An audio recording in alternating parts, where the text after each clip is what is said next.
कहानी की शुरुआत एक बेहद ही खतरनाक जंगल से होती है, जहां हमारा मेन कैरेक्टर लियो अपने खोए हुए बेटे की तलाश में पूरे जंगल में भटक रहा था। तभी अचानक उसे पास से किसी की चीख सुनाई दी। जैसे ही वो बंदूक उठाकर आवाज की तरफ बढ़ा, तभी उसे सामने कुछ भालू के बच्चे दिखाई दिए। इससे पहले कि वो खतरे को भांप पाता, तभी अचानक पीछे से एक विशाल भालू पूरी रफ्तार से उस पर टूट पड़ा।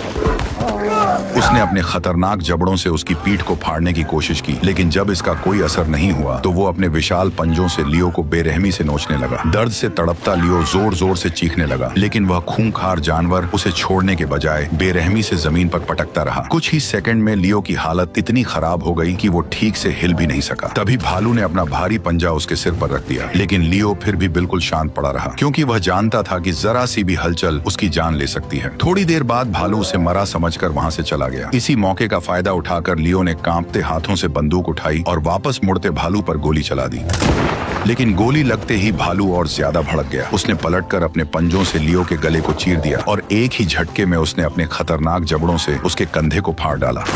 हालांकि गोली लगने की वजह से भालू भी अब कमजोर पड़ने लगा था, इसलिए मौका देखते ही लियो ने तुरंत अपना चाकू निकाला और जैसे ही भालू उसकी तरफ बढ़ा, तभी उसने पूरी ताकत से उस पर हमला कर दिया। लगातार हुए हमलों से अचानक भालू कमजोर पड़ गया और अगले ही पल दोनों तेजी से ढलान से लुढ़कते हुए नीचे जा गिरे और करीब 400 किलो वजनी वो भालू आखिरकार सीधे लियो के ऊपर आकर मारा गया। कई घंटे दर्द में पड़े रहने के बाद लियो किसी तरह रेंगते हुए अपने कैंप तक पहुंचा और काम आने वाला सारा सामान इकट्ठा कर लिया। इसके बाद वह भालू की खाल पहनकर एक सड़ चुकी भैंस की लाश के पास पहुंचा। फिर उसने उसकी हड्डी तोड़ी और अंदर का बचा हुआ मांस खाने लगा। भले ही मांस बुरी तरह सड़ चुका था, लेकिन जिंदा रहने के लिए उसके पास और कोई रास्ता नहीं बचा था। इसी तरह रेंगते हुए लियो नदी किनारे पहुंचा और अपनी बोतल भरकर पानी पीने लगा, लेकिन गहरे जख्म की वजह से पानी गले से बाहर बहने लगा। वह जानता था कि बिना खाने के कुछ दिन जिंदा रहा जा सकता है, लेकिन बिना पानी के ज्यादा देर टिक पाना नामुमकिन है। इसीलिए उसने तुरंत सूखी घास इकट्ठा की। फिर उसने बारूद निकालकर उसका थोड़ा हिस्सा अपने जख्म पर लगाया, जबकि बाकी बारूद घास पर डाल दी। इसके बाद उसने पत्थरों को रगड़कर किसी तरह आग जलाई और कांपते हाथों से जलती हुई लौ को धीरे धीरे अपने गले के जख्म के करीब ले आया।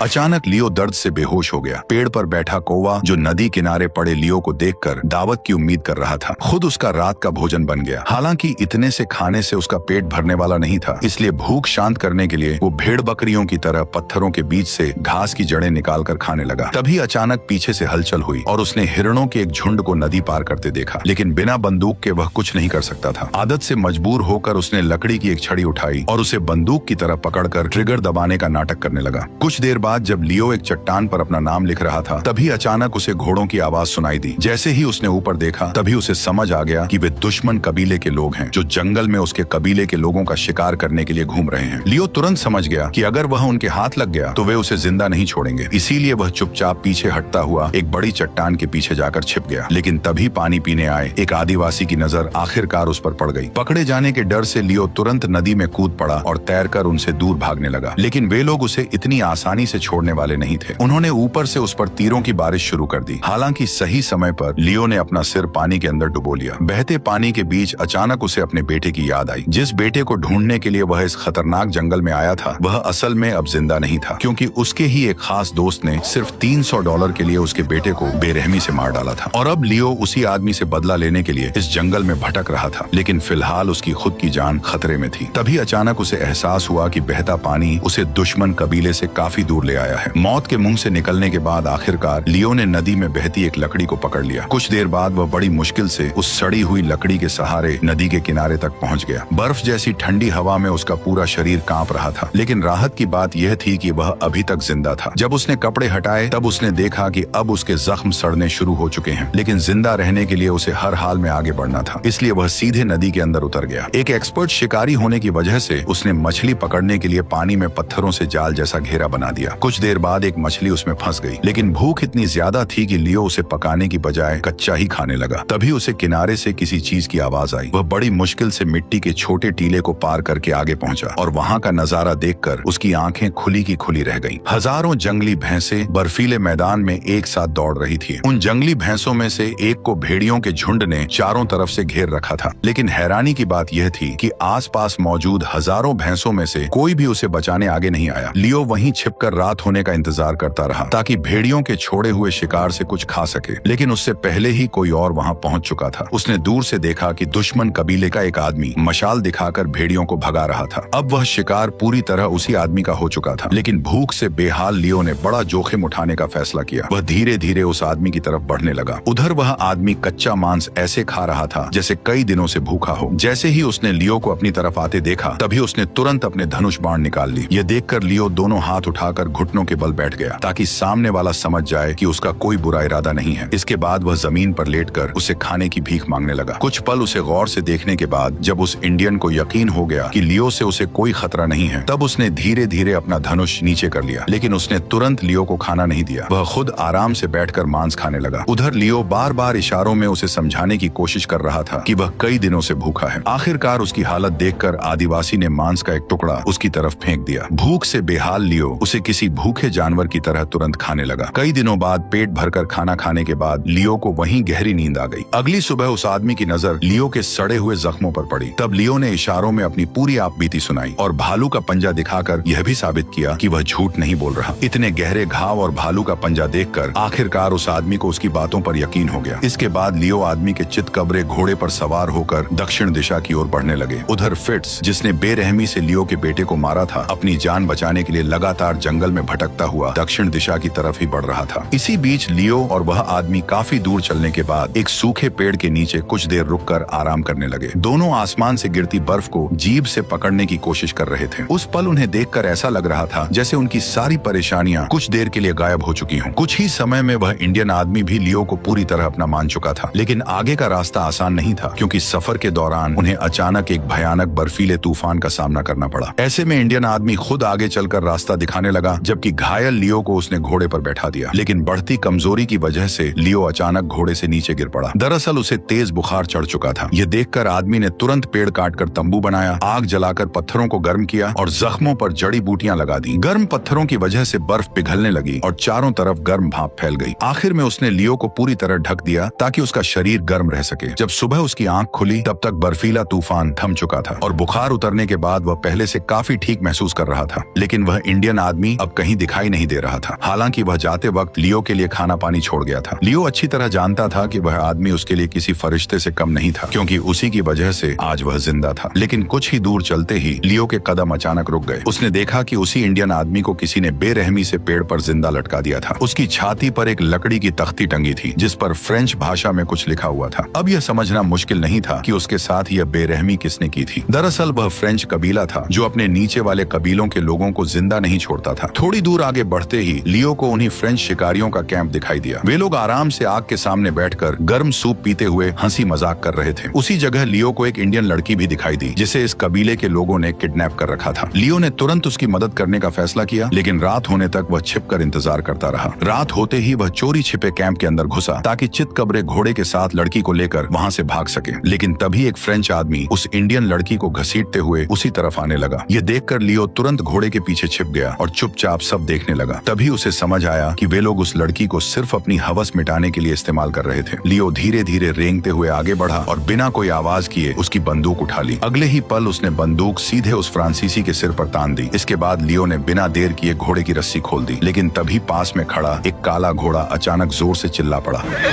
उस आवाज से फ्रेंच लोग तुरंत सतर्क हो गए। वे हथियार उठाकर तेजी से उसकी तरफ बढ़ने लगे। खतरा बेहद पास आता देख लियो ने बिना देर किए फायरिंग शुरू कर दी, जिससे पूरे कबीले में हड़कंप मच गया। इसी मौके का फायदा उठाकर लियो और लड़की अलग अलग दिशा में भाग निकले। काफी दूर पहुंचने के बाद लियो ने पहली बार राहत की सांस ली। रात होते ही लियो आग के पास लेट गया और बंदूक को सीने से लगाए वहीं सो गया। लेकिन उसे जरा भी अंदाजा नहीं था कि अगली सुबह कुछ इंडियन लोग उसी लड़की को खोजते हुए उसकी तरफ बढ़ रहे थे। जैसे ही लियो आधी नींद में आंखें खोलकर उठा, तभी अचानक एक तीर तेजी से उसकी तरफ आकर लगा। जब लियो ने देखा कि इंडियन लोग उस पर हमला करने आ रहे हैं, तभी उसने तुरंत अपना सामान समेटा और तेजी से भागकर घोड़े पर चढ़ गया। वह पूरी ताकत से भागने लगा, लेकिन वे लोग लगातार उसका पीछा कर रहे थे। लियो ने पीछे मुड़कर कई बार फायरिंग की ताकि उन्हें रोक सके, लेकिन वह अकेला उन सभी का सामना नहीं कर सकता था। तभी अचानक सामने एक गहरी खाई आ गई और अगले ही पल लियो अपने घोड़े के साथ हजारों फीट नीचे जा गिरा।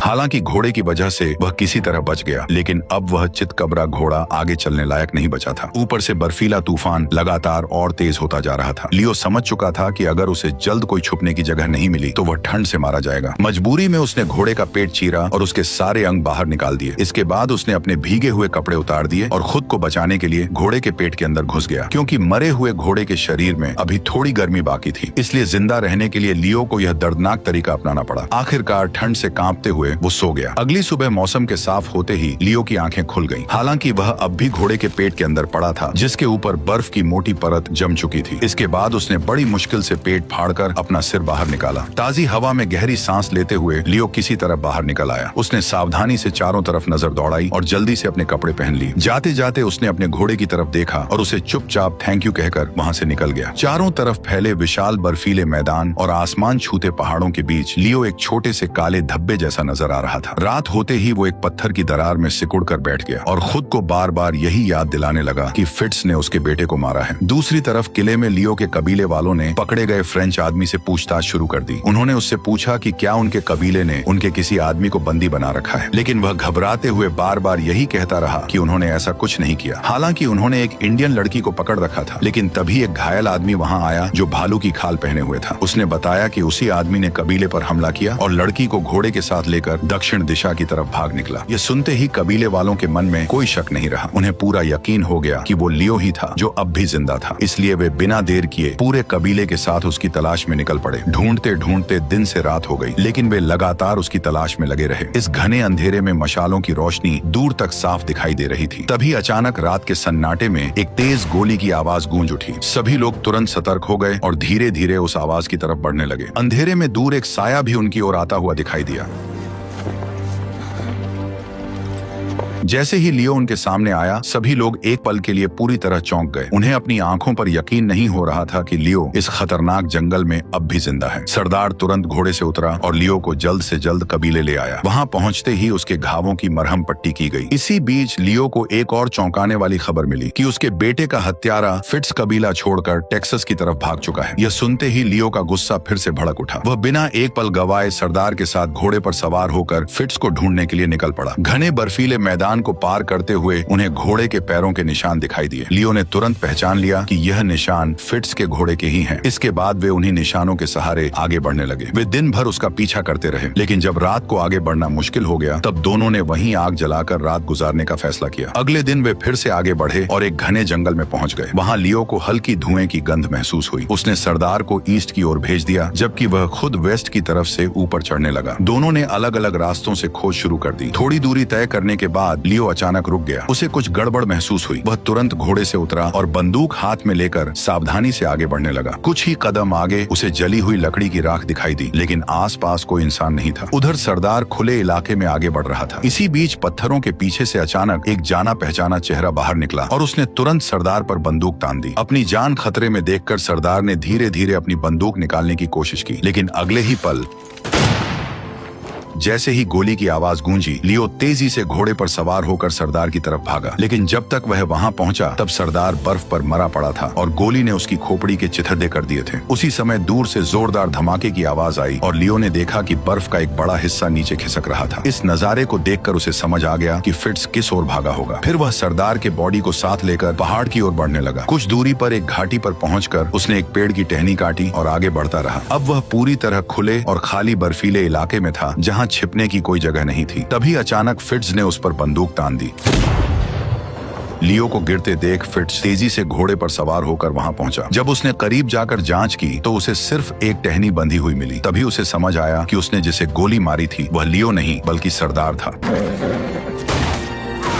गोली लगने के बाद फिट्स किसी तरह अपनी जान बचाकर जंगल की ओर भागने लगा। लियो गुस्से में दहाड़ते हुए बंदूक लेकर उसके पीछे दौड़ पड़ा। थोड़ी ही देर में फिट्स अचानक कहीं ओझल हो गया, लेकिन इस बार लियो उसे इतनी आसानी से छोड़ने वाला नहीं था। वो सावधानी से आगे बढ़ते हुए एक घने जंगल में पहुंच गया। उधर फिट्स पास ही एक पेड़ के पीछे छिपा हुआ था और गोली चलाने का सही मौका ढूंढ रहा था। हालांकि घने कोहरे की वजह से सब कुछ धुंधला दिख रहा था, लेकिन फिर भी फिट्स लियो से छुप नहीं सका। अगले ही पल उसने पीछे से हमला करने की कोशिश की, लेकिन लियो किसी तरह बच गया। गया। निशाना चूकते ही फिट्स अपनी जान बचाकर भागने लगा। उसी समय लियो ने उस पर बंदूक तान दी। अचानक उसकी गोली भी मिस हो गई, जिससे दोनों के बीच जानलेवा दौड़ शुरू हो गई। फिट्स जान बचाने के लिए ऊंचाई की तरफ चढ़ने लगा, लेकिन लियो आज उसे छोड़ने के मूड में नहीं था। तभी अचानक भागते भागते फिट्स का पैर फिसला और वह नीचे जा गिरा और पीछे से लियो भी फिसलते हुए करीब आ गया। घायल फिट्स अब समझ चुका था कि भागना बेकार है, क्योंकि चाहे वह कहीं भी जाए लियो अब उसका पीछा नहीं छोड़ेगा। कुछ ही देर में दोनों आमने सामने आ गए। फिट्स ने अपनी गलती समझाने की कोशिश की, लेकिन लियो का जवाब साफ था कि तुमने मेरे बेटे को मारा है, इसलिए अब तुम जिंदा नहीं बचोगे। ये सुनकर फिट्स ने कहा कि मुझे जान दो, बदले में मैं तुम्हें $300 में से $150 दे दूंगा। ये सुनते ही लियो का गुस्सा और भड़क गया। वह कुल्हाड़ी लेकर उस पर टूट पड़ा और एक ही बार में फिट्स की उंगलियां काट दी।